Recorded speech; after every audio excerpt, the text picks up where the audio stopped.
here in Durango because this is one little spot in America that I haven't been to. So I showed up yesterday so I can get a real taste of it. And if you haven't had breakfast at Oscar's, you ought to try it.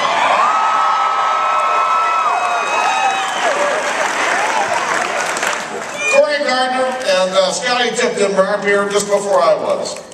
Two of our 89 freshmen, and these two are two of the leaders in that class. And while Corey's from out there in eastern Colorado, Scott Tipton's right here. And Scott Tipton needs your help. Nancy Pelosi's out there working hard, and they're trying to regain her speakership. She wants this job back. This is real simple. The Democrat candidate in this district will vote for Nancy Pelosi to be Speaker. Scott Tipton will vote for me. Listen, he's a good guy, small business guy, and has been a great team player and worked very closely with me, and somebody I think the world of. So over the next 14 days, don't forget to talk to your friends and your neighbors, and make sure they're out there for Scotty. Listen, for me, this is day 31 of a 45-day trip. I've been from Maine to San Diego, Naples, Florida, to Bismarck, North Dakota. Because when I'm in, I'm all in. And I'm all in for our Republican team, from Mitt Romney and Paul Ryan to Scott Tipton and all of our candidates.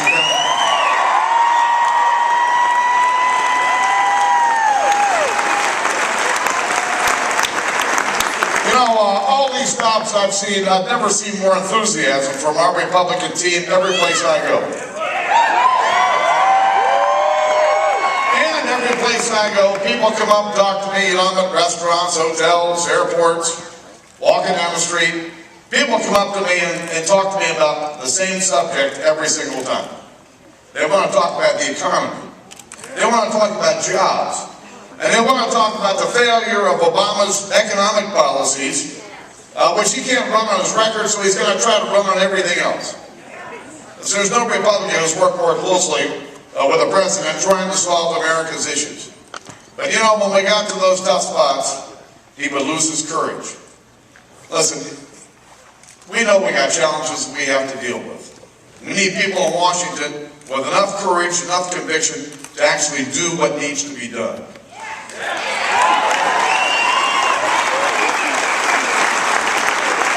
Listen, the president has failed that test. His economic policies haven't worked, and then last week at that debate, he attempted to mislead the American people about the deaths of 4 Americans in Libya.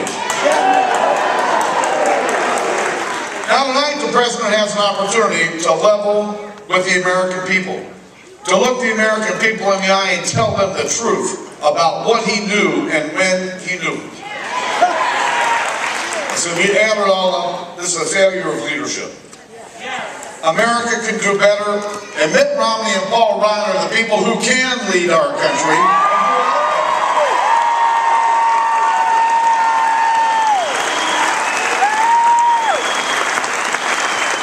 Mitt Romney's created jobs. Mitt Romney understands what big government can do to get in the way of job creation in our country. You know, I ran a small business. I know the struggles you go through, and many of the small business people that are here, you know the struggles you've been through.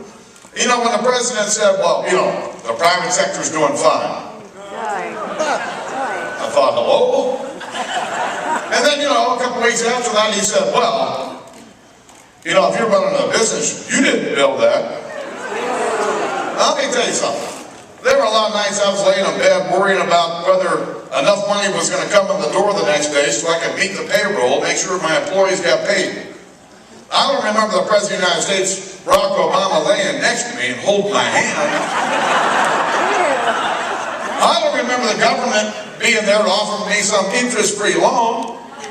Listen, we all know that we did build it. And the American people know who built it.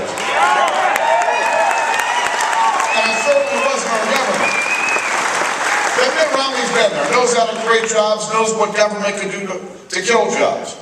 And I think when he gets into this debate tonight, he'll be able to show the American people the lack of leadership out of this White House when it comes to the issue of foreign policy. The world wants us to be strong. The world wants us to lead. And the president has led from behind, and it's time enough that he ought to go, and Mitt Romney ought to be our next president.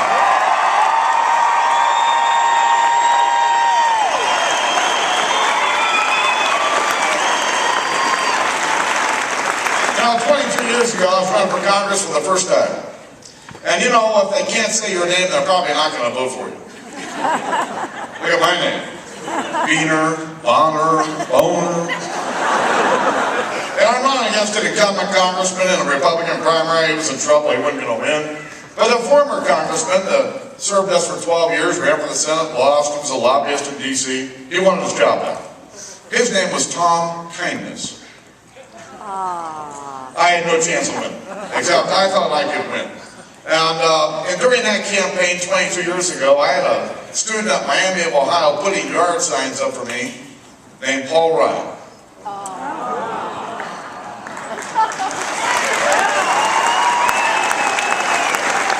I've known Paul Ryan for a long time. You're never going to find a more decent person on the face of the earth.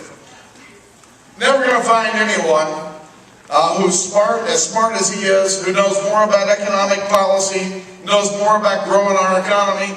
You never find a better father, a better husband than Paul Ryan. He has done a marvelous job leading our budget committee. I'm proud that Governor Romney chose one of our own, one of our House Republicans, as his vice presidential running mate.